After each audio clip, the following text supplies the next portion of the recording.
우리 대한민국의 제5, 6, 7, 8, 9대 대통령 박정희, 영웅으로 추앙받으면서도 바로 그 인물, 그는 영웅인가? 오늘은 박정희 대통령에 대해서 알아보겠습니다. 그는 1917년 일제강점기에 경북 구미에서 태어났습니다. 그는 가난한 빈농 집안 출신으로 별탈 없이 성장하다가 구미보통학교, 오늘날의 초등학교에 입학하게 되는데요. 박정희가 살던 마을에서 보통학교에서 교육을 마친 사람은 박정희와 셋째 형인 박상희 뿐이었다고 합니다. 형 박상희와 박정희만이 근대적인 교육을 받은 것입니다.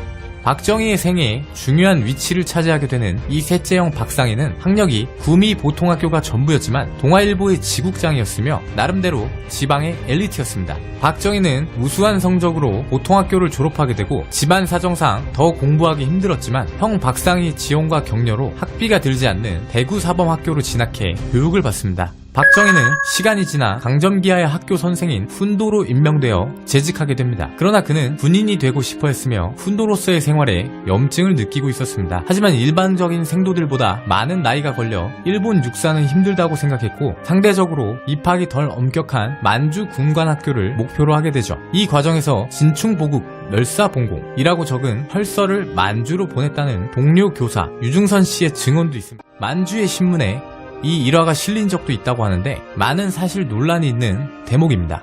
그렇게 안정적인 직장인 훈도직을 버리고 만주로 가게 된 그는 대구사범학교의 교련 주임이었던 아리카와 대자의 추천으로 대부분의 생도가 10대 후반이었지만 23세의 나이로 만주 군관학교의 2기생도 15등으로 합격하게 됩니다. 그는 이제 보통학교의 교사에서 만주국의 군인으로 변신하게 됩니다. 만주국은 영화 마지막 황제로 유명한 부이 황제가 일본의 꼭두각시 집권자로 있던 정권으로 실제로는 일본의 관동군, 즉 중국 침략에 천병으로 만주에 주둔했던 일본 육군의 사령관이 모든 실권을 가지고 있는 박정희는 타고난 군인 체질이었으며 성실하고 뛰어난 두뇌의 소유자였습니다. 그는 혹독한 생도 기간을 거치고 15등으로 입학했지만 2기에서 전체 수석으로 졸업하게 됩니다. 이 만주 군관학교에는 훗날 국무총리를 역임하는 정일권, 6.25의 영웅, 백선엽 등등이 나오기도 했으며 이 만주군관학교 출신의 선후배들은 훗날 5.16 군 많은 수가 주체로 참여하게 됩니다. 박정희는 뛰어난 성적으로 이제는 본토의 일본 육사로 편입해 3등의 뛰어난 성적으로 졸업하게 되고 조선인 중 유일하게 일본 교육 총감상을 수상하게 됩니다. 이런 것을 보면 그는 확실히 성실한 성격이고 타고난 군인으로서의 자질은 있었던 것 같습니다. 그는 졸업 후 일본 제국군 소위 다카키 마사오로서 정식 임관하게 됩니다.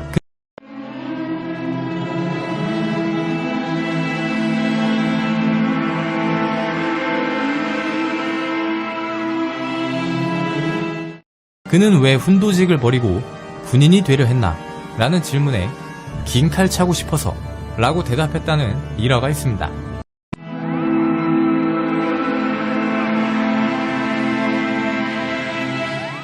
그는 일본군 장교가 된 후 만주에서 복무했는데 당시 중국 공산당의 팔로군을 주로 상대하는 임무를 맡고 있었습니다.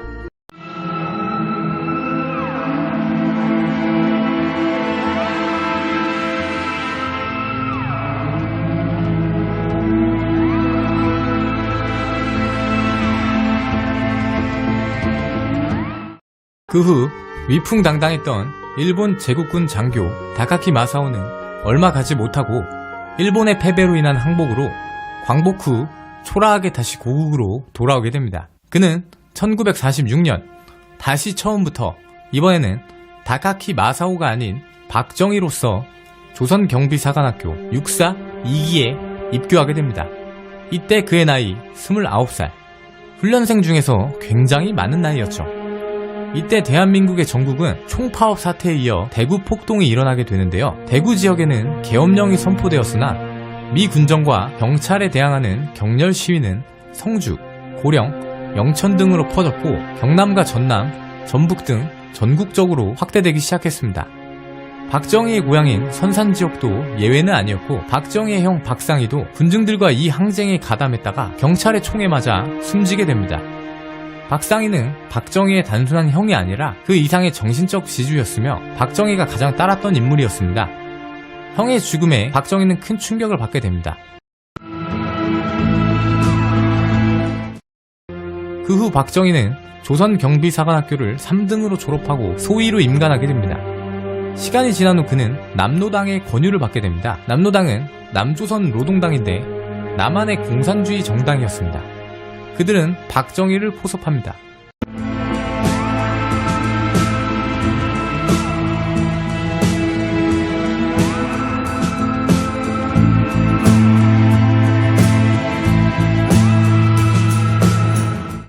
제주 4.3 사건 이후 군 내부의 좌익 세력 숙청을 계획해오던 군은 박정희를 체포하고 군내 남노당과 좌익 인사들을 색출해내기 시작합니다.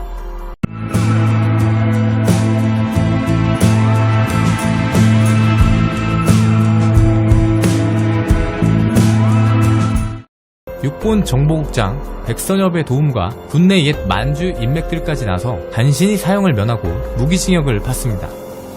그는 동료와 조직을 배신한 선물을 받았고 형 집행정지에 석방이라는 보너스까지 받게 됩니다. 박정희는 이 남노당 좌익 경력 때문에 5.16 군사 반란이 성공하고 권력을 장악한 후에도 미국에게 지속적인 의심을 받게 됩니다. 그래서 그는 이승만보다도 더 철저하게 반공을 내세우고 자신의 경력을 지우기 위해 노력하게 됩니다. 석방 후 박정희는 소령직을 파면당하고 야인이 되었으며 그 와중 모친이 돌아가시는 일까지 겪게 됩니다. 그러나 백선엽의 배려로 군의 문관이 되어 급료까지 지급받고 입에 풀칠하며 살아가게 되죠. 박정희는 훗날 자신을 구해준 은인인 백선엽에게 자신의 집권 기간 내내 그 은혜를 갚습니다. 여러 나라의 대사와 장관, 국영기업체 사장직을 두루 맡기며 백선엽에게 보답하게 됩니다. 그는 6.25 전쟁이 터지자 다시 군에 정식 복직하게 됩니다. 사실 6.25는 친일 전력이 있던 일본군 출신자들에게는 오히려 기회였습니다. 백선엽, 정일관, 박정희, 김백일 등 일본군 출신들은 실제로 큰 공을 세웠고 일본 제국군에서 정식으로 훈련을 받은 이들은 독립군 출신 군인들보다 더 크게 활약하게 되죠. 본디 철저한 군인 체질에 성실하고 우수한 인재였던 박정희는 6.25가 끝나고는 서서히 진급하여 장군이 되어 있었습니다. 1960년에 4.19 혁명으로 이승만 대통령이 하야하자 윤보선 대통령과 장면 총리, 민주당을 중심으로 한 제2공화국이 시작됩니다. 만들어가지고 원상을 다 이미 접근해서요. 네네. 네. 방송을 꼭 다 적어야 돼요. 저기 여기 2층에 방명청에 2층에 있습니다. 많이 다른 거니까. 네. 또 건너편에서 평명 보면 예, 육개하게 메인 중심을 잡았습니다. 아, 이거 옛날 우리는 예, 옛날 나오셨죠? 예, 그반 아시는 형님 모아놓는다. 그 성명학이랑 붙으니까 보시면은 그 당시에 거기 유시라의 장군께서 이루어져 대상을 다 가운데 가신 정권인데 유가 있어, 유친구가 있었어요. 이건 실제 정말 유가 사진이 같은 거예요. 그런 건데 소설 이술 책을 들고 있고 옆에 소가 있지 않습니까? 이게 소를 이제 풀을 먹이려고 들판에 나갔는데도 책 읽기를 좋아해가지고 이제 책을 읽다 보니까 소가 없어졌어요. 그래서 그 당시에 소는 집안의 큰 재산인데 그리고 이제 울면서 이제 집에 와봤더니 그 똑똑한 소가 들고 앉았어요. 그래갖고 이제 한숨 놓고 일하고 다니는데 근데 그렇게 책 읽는 걸 좋아하셨어요. 네. 요게 요 인형을 만든 그게 누구냐 하면 영화 여기 국제극장 보셨죠? 아니 국제시장.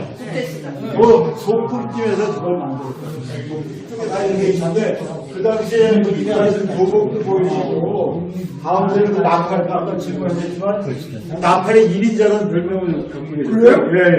그래서 이거 피아노도 잘 치시고 또 예체능에 재능이 많으신데 나팔의 1인자에서 저 나팔 소리가 그 동네에 기상 나팔 역할을 할 정도로 그 나팔을 즐겨 부르셨어요.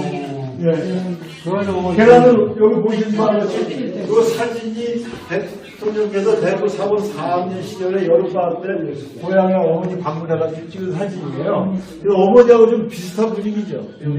체구도 아담하고 여기 밑에 계란은 아까 여쭤보셨지만 이제 집에 가면 저걸 이제 모아놨다가 어머니가 갈 때 이제 가져가서 팔아서 그 학교에 보태 써놨는데 이렇게 해갖고 모아놨다는 겁니다.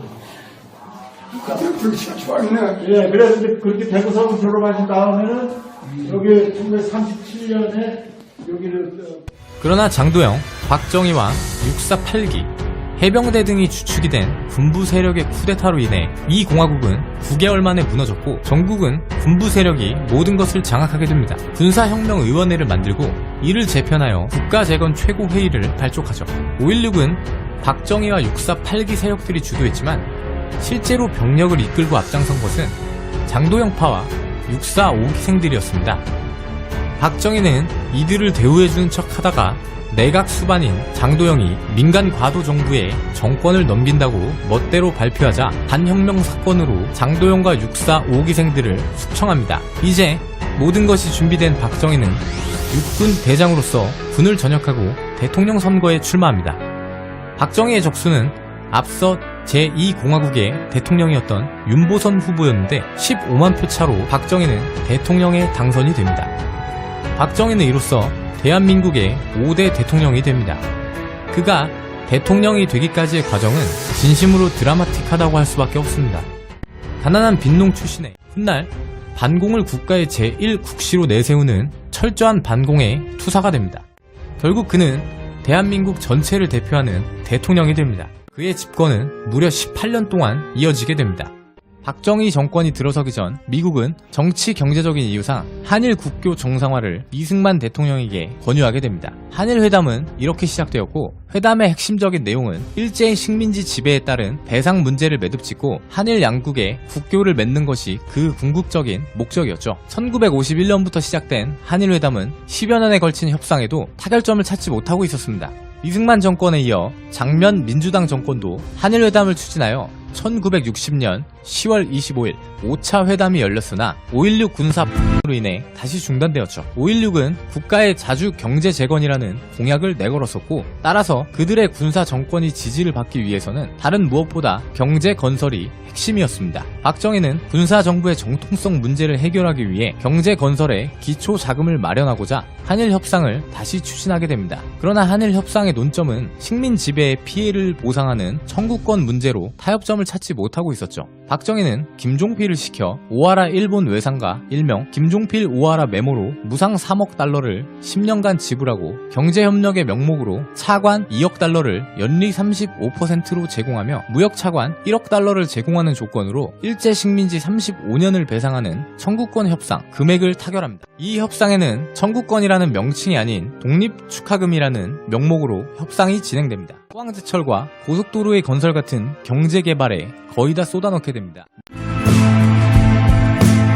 돈으로 지난 식민지배의 모든 보상 문제를 마무리한 이 치욕적인 협상 내용은 2년 동안 비밀리에 묻혔다가 1964년 들어 그 진상이 밝혀지기 시작했고 이 사실을 한 대학생들이 정부에 대해 격렬 시위에 나서게 됩니다. 그들은 매국 정권을 타도하자며 서울대, 고려대, 연세대, 성균관대에 이어 경기고와 청주 공고에서까지 시위가 벌어지고 전국적으로 확대됩니다. 이것이 바로 6.3 항쟁이며 참여자는 무려 10만여 명에 육박하는 엄청난 사태로 번지게 됩니다. 박정희는 군대를 동원해 계엄령을 선포하고 시위를 진압하고 언론 출판을 검열하고 모든 학교를 무기한 휴교시켜 7월 29일 계엄이 해제될 때까지 학생 168명, 민간인 173명 등 많은 이들을 검거합니다. 1965년 6월 22일 한일협정이 조인되었고 무려 14년을 끌어온 굴욕적인 협정이 그렇게 타결됩니다.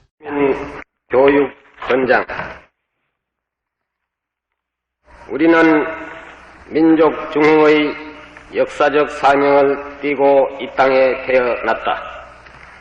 조상의 빛난 얼을 오늘에 되살려 안으로 자주 독립의 자세를 확립하고 밖으로 인류 공영에 이바지할 때다. 이에 우리의 나아갈 바를 밝혀 교육의 지표로 삼는다. 성실한 마음과 튼튼한 몸으로 학문과 기술을 배우고 익히며 타고난 저마다의 소질을 개발하고 우리의 처지를 약진의 발판으로 삼아 창조의 힘과 개척의 정신을 기른다. 공익과 질서를 앞세우며 능률과 실질을 숭상하고 경애와 신의 뿌리박은 상부 상조의 전통을 이어받아 명랑하고 따뜻한 협동 정신을 북돋운다. 우리의 창의와 협력을 바탕으로 나라가 발전하며 나라의 융성이 나의 발전의 근본임을 깨달아 자유와 권리에 따르는 책임과 의무를 다하며 스스로 국가 건설에 참여하고 봉사하는 국민 정신을 드높인다. 반공 민주 정신에 투철한 애국 애적이 우리의 삶의 길이며 자유세계의 이상을 실현하는 기반이다. 길이 후손에 물려줄 영광된 통일조국의 앞날을 내다보며 신념과 긍지를 지닌 근면한 국민으로서 민족의 슬기를 모아 줄기찬 노력으로 새 역사를 창조하자. 1968년 12월 5일 대통령 박정희. 6.3 항쟁 이후 박정희는 정권을 견고하게 만들 필요성을 느끼게 됩니다. 일찍이 4.19 혁명으로 이승만 대통령이 하야하는 사태를 보았기 때문이죠. 6.3 항쟁 직후 그런 상황 속에서 일어난 사건이 바로 인혁당 사건인데 1964년 8월 14일 북한의 지령을 받아 국가를 엎으려고 한 비밀 지하 조직 인민혁명당을 검거했다고 중정이 발표를 하게 됩니다. 정치 사회적인 문제와는 달리 경제적으로 60년대에는 중화공업의 투자와 발전과 함께 베트남 전쟁의 특수와 현대적인 무장 등 여러가지 변화가 있었습니다. 베트남 전쟁의 파병 기간은 무려 9년이며 총 32만 명을 파병했고 월맹군 4만 1000여 명 사살해 참전 결과에 따른 총액은 10억 달러 정도인데 이때 얻은 외화로 정권은 많은 재원을 획득했고 참전 용사분들의 피 묻은 돈으로 산업화의 길로 나갈 수 있었던 것도 사실입니다. 박정희는 이후 6대 대통령 선거에서 신민당 윤보선 후보와 다시 대결하여 승리합니다. 1968년 1월 청와대 코앞까지 북의 무장 공비들이 침투한 사건이 일어납니다. 이 사건으로 박정희는 큰 충격을 받았고 황토 예비군을 이때 창설하게 됩니다. 이때는 울진, 삼척 등 무장공비 사건이 있었고 이승복 어린이 사건도 있었죠. 때문에 반공의 시대였고 아예 국가적으로 철통 같은 억압의 시대였습니다. 삼선 개헌안을 밀어붙이게 됩니다. 신민당은 어떻게든 막으려고 했지만 민주공화당은 새벽 2시 30분에 날치기로 개헌안을 통과시킵니다. 이후 1970년 7월 7일 드디어 경부고속도로가 개통식을 가지게 됩니다. 경부고속도로는 가난한 나라에서 경제 발전의 기틀이 비로소 마련된 그의 업적이었고 박정희는 1억 달러 수출을 기념해서 수출의 날을 제정한 지 불과 6년 만에 수출 10억 달러를 돌파하는 위협을 달성하게 됩니다. 그 효자들로서 수출 관련 전시회입니다. 우리나라 아시다시피 자원도 없고 또 돈도 없고 그러면 우리가 어떻게 경제 개발을 할 수 있느냐? 결국 우리는 물건 만들어서 파는 게 우리 유일한 살 길이다 그랬고 수출만이 살 길이다. 수출은 국력이다. 그런 표 안에 수출에 매진하게 되죠. 그래서 이제 수출의 총 컨트롤 타워 역할을 하는 게 수출 기능 확대회의인데 이 확대회의를 대통령께서 주재해가지고 각 부처 장관, 그다음에 뭐 금융기관장, 그다음에 기업체 대표들 이렇게 매월 한 번씩 모여가지고 한 번에 한 번 모여서 회의하면서 실적 체크하고 또 이제 저기 실적 증대 방안 이렇게 내놓고 하면서 추진한 결과 우리가 수출 강국으로 이렇게 발전하게 됐고요. 이제 예를 들어서 그 매월 1회 시간인데 1965년부터 79년까지 총 152회를 개최했습니다. 근데 그 중에 대통령께서 147회를 참석을 했어요. 대단한 거죠. 우리 5회 피치 못할 때만 참석을 못하시고 참석하셔가지고 실적 체크하면서 실적을 하시는데 이래로 74년도 8월 15일 날 우리 유경선 선생님께서 돌아가셨지 않습니까? 그런데 8월 달에 회의는 당연히 안 하시겠지 하고 이제 실무자들이 준비를 안 하고 있었더니 왜 준비 안 하냐고 수출 회의는 하라고 해가지고 그달에도 회의를 주게 하셨을 정도로 열정을 가지셨습니다. 자, 여기가 가지고 여기가 가지고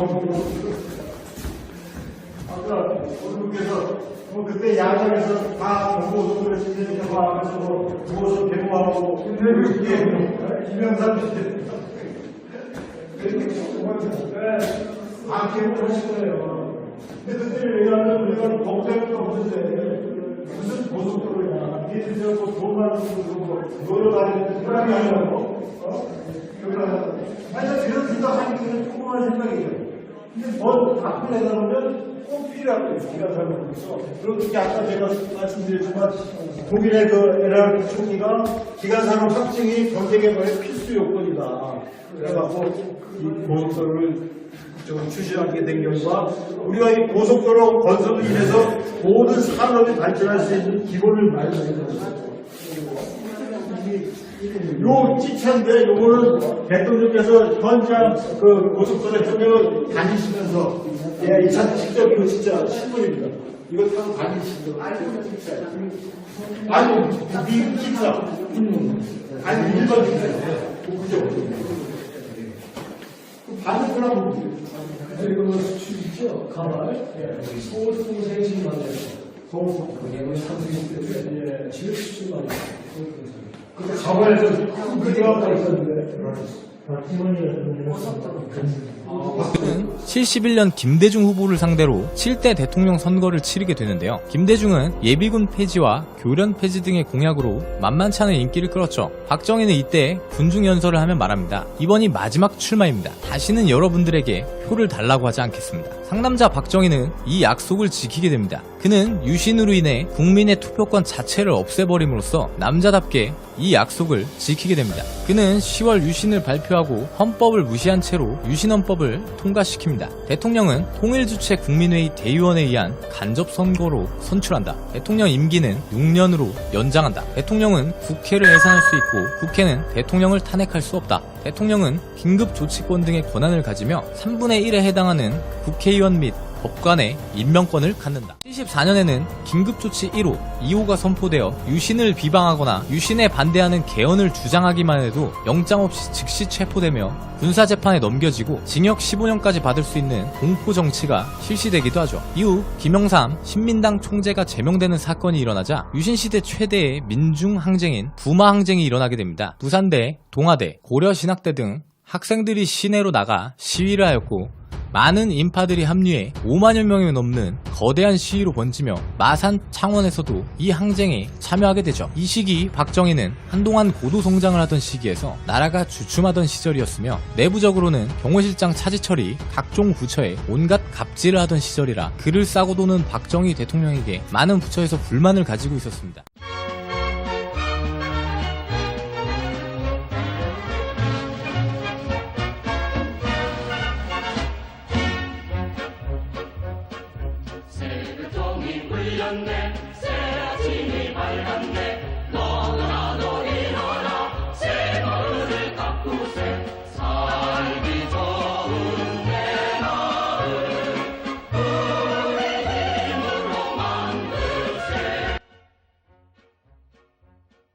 (1945년 8월 15일) 일본은 연합국에 패배하고 항복을 선언하면서 조선은 비로소 35년간의 참혹했던 일본의 식민 지배에서 해방됩니다. 민중은 환호했죠. 일본의 식민 잔재를 청산하고 독립국가를 건설할 꿈에 부풀어 있었습니다. 하지만 기쁨은 잠깐이었죠. 미국과 소련은 조선의 의사와 관계없이 한반도를 둘러 분할해버립니다. 38도선을 기준으로 북쪽 지역은 소련군이, 남쪽 지역은 미군이 분할 점령하였죠. 당시 세계는 미국과 소련을 중심으로 한 자본주의 진영과 사회주의 진영의 냉전 구도가 자리 잡던 시기였습니다. 미국과 소련에게 한반도는 반드시 차지해야 할 안보상의 중요 지역이자 전초 기지였습니다. 아시아의 패권을 좌지우지하는 자리였죠. 38선이 처음 생길 때까지만 해도 분단이 일시적일 것이라 예상했지만 미국과 소련의 지배 아래 한반도는 점차 격렬한 이념 대립에 놓이게 됩니다. 자유민주주의냐 공산주의냐 심화되는 양극화 속에 1948년 결국 남과 북에 각각 독자 정부가 수립되고 이는 2년 뒤 한국 전쟁으로 이어지죠. 소련과 중국을 설득하여 한반도를 적화 통일하려는 계획 계획을 수립한 김일성은 마침내 1950년 6월 25일 새벽 4시 통일을 명분으로 기습 남침을 감행했습니다. 밀고 밀리는 치열한 전투가 3년 동안 이어졌죠. 이 과정에서 한국은 정치적, 사회적, 경제적으로 총체적인 난국에 직면합니다. 약 60만 채의 가옥과 함께 산업시설과 공공시설의 80%가 파괴되었죠. 한반도 전체가 그야말로 폐허가 된 것입니다. 미국과 소련 역시 적잖은 비용을 치러야 했고 생각보다 전쟁이 장기화되자 휴전과 협상의 필요성을 느꼈습니다. 그리하여 1953년 7월 27일 오전 10시 판문점에서 정전협정이 체결되죠. 비로소 전쟁이 끝났으나 마냥 기뻐할 수만은 없었습니다. 현실이 너무 암울했거든요. 한국은 전쟁의 여파로 전국이 쑥대밭이 되었고 휴전 이후 세계에서 가장 가난한 나라가 되었습니다. 1953년 한국의 1인당 국민소득은 고작 67달러에 불과했죠. 아프리카의 가나보다 낮은 수치였습니다. 한국은 미국의 경제 원조에 의존해야 했죠. 경제 부흥을 위한 투자에서는 총금액의 50% 이상을 원조와 해외 차입에 의존했는데 이 과정에서 자금을 직접 조달하고자 했던 정부는 무차별적으로 산업금융체 및 산업부흥체를 발행했고 이는 심각한 인플레이션을 초래했습니다. 당시 한국 경제 상황이 얼마나 심각했냐면 미국 국제개발처 USAID는 한국의 원조금을 지원하며 한국을 밑빠진 독이라고 혹평할 정도였죠. 개발도상국 국가들은 한국이 어떻게 경제 성장을 했는지 가르치고 있죠. 한강의 기적이라는 말은 2차 세계대전에서 패배한 뒤 망해가는 독일이 선진국으로 솟아오르던 일을 라인강의 기적이라고 부르던 것에서 가져온 것입니다. 6.25 이후 황폐한 한국에서 1980년대 아시아의 4마리 용으로의 부상 그리고 현재까지 전세계의 역사를 다 뒤져봐도 한국과 같은 사례는 거의 없죠. 외국에서도 한국의 경제 발전은 동아시아의 기적 미라클이라고 부릅니다.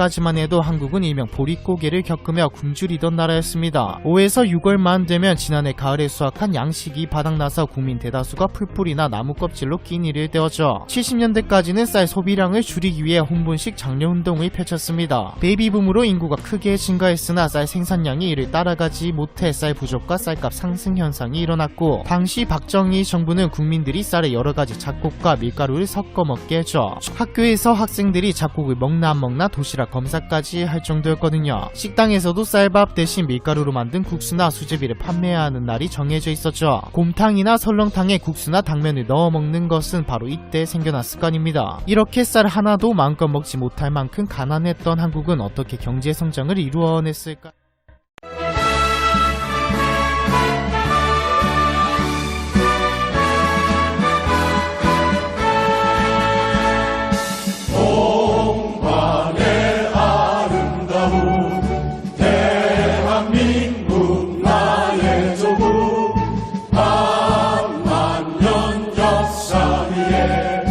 찬란하다 우리 문화 보고백과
하지만 1960년대에 들어서면서 상황은 급변하게 됩니다. 당시는 미국의 대정책 변화로 무상원조가 감소하기 시작하여 자체 경제개발이 시급하던 때였죠. 그 무렵 박정희가 등장했습니다. 한국의 경제 성장은 박정희 시기에 윤곽이 잡혔죠. 정권을 잡은 박정희는 혁명 공약에서 절망과 기아 선상에서 허덕이는 민생고를 시급히 해결하고 국가 자주경제 재건의 총력을 경주한다라고 외쳤죠. 이때부터 한국이라는 국가는 하나의 목표 경제에 집중하기 시작했습니다. 제2차 세계대전 이후 대부분의 신흥 독립국들이 수입 대체형 폐쇄 경제를 택했을 때 한국은 수출 주도형 경제 발전을 성장 전략으로 잡죠. 하지만 수출 주도형 발전은 초반에 농촌 붕괴 현상을 초래하며 막대한 실업과 외화 부족 사태를 낳게 됩니다. 이때 선택한 게 외화벌이죠. 1963년부터 박정희 정부는 약 7,900명의 광부와 약 1만 명의 간호사를 서독에 파견했습니다. 당시 서독은 급격한 경제 성장으로 인해 노동력이 부족한 상태였거든요. 많은 취업 기회가 보장된 상황에서 독일인들은 육체 노동이 요구되는 직업은 가지지 않으려 했습니다. 부족한 인력을 한국을 포함한 외국인 노동자가 채운 것이죠. 당시 한국은 연간 약 5천만 달러를 벌어들입니다. GDP의 무려 2%에 달하는 액수였던 이 외화는 한국 경제 성장의 종잣돈이 되었죠. 1964년 9월부터는 30만 명이 넘는 국군을 베트남에 파병하여 약 50억 달러에 해당하는 거액의 외화를 벌어들이는 전쟁 특수를 누렸습니다. 이 금액에는 미국의 군사 원조, 파병 한국군의 수당, 그리고 베트남 전쟁 관련 사업으로 한국 기업이 번 수입이 모두 포함되어 있습니다. 한진, 현대, 대림건설 등의 기업들이 이때 용역과 건설, 무역으로 떼돈을 벌며 재벌로 성장했죠. 1954년 7.2%에 불과했던 경제 성장률은 1970년에 10%까지 증가했고 1960년 129만원이었던 1인당 국민 총소득은 10년 만에 247만원으로 증가합니다. 베트남 특수가 끝난 후 한국은 막대한 오일머니를 가진 중동으로 눈을 돌렸죠. 정부는 1970년대부터 중화공업을 집중 육성하며 수출기업에 각종 특혜를 줬는데 이때 건설기업들이 정부의 전폭적인 지원을 받으며 중동의 진출에 일명 중동 붐을 일으켰습니다. 사우디아라비아 공단의 항만공사, 가스공사, 주거단지, 조성 등 초대형 공사들을 모두 따내며 1979년에는 1인당 GDP 1,700달러를 달성하죠. 1964년에 수출 1억 달러를 넘어선 한국은 31년 만에 수출 2천억 달러를 돌파하는 쾌거를 이루었죠.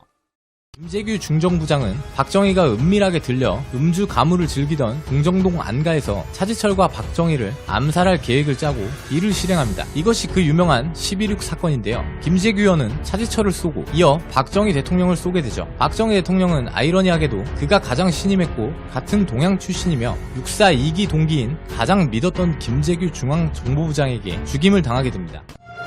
일어나라 대한민국, 태양의 빛을 가득 품에 안고 영원히 노래하라 아름다운 이 땅에.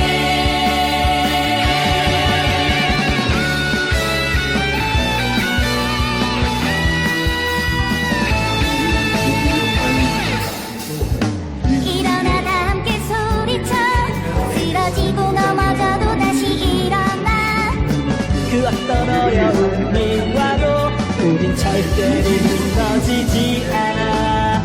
우리는 해냈어 다 함께 세계 최고의 경제 발전 이루었어. 지금은 잠시 힘들다 해도 다시 할 수 있어. 대한민국 뜨거운 태양이 밝혀주는 찬란한 도시의 불빛들, 이 모든 시련 전면에 우리는 승리한다. 자 일어나 지금이야. 자유의 태극기를 들고서 손을 맞잡고 이쁜 소리쳐 다시 일어나라 대한민국.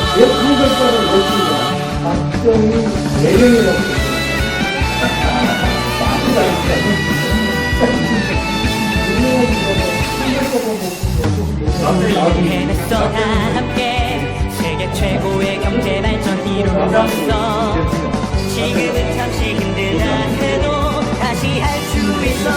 대한민국 뜨거운 태양이 밝혀주는 찬란한 도시의 불빛들, 이 모든 시련 견뎌내고 우리는 승리한다. 자 일어나 지금이야. 자유의 태극기를 들고서 손을 맞잡고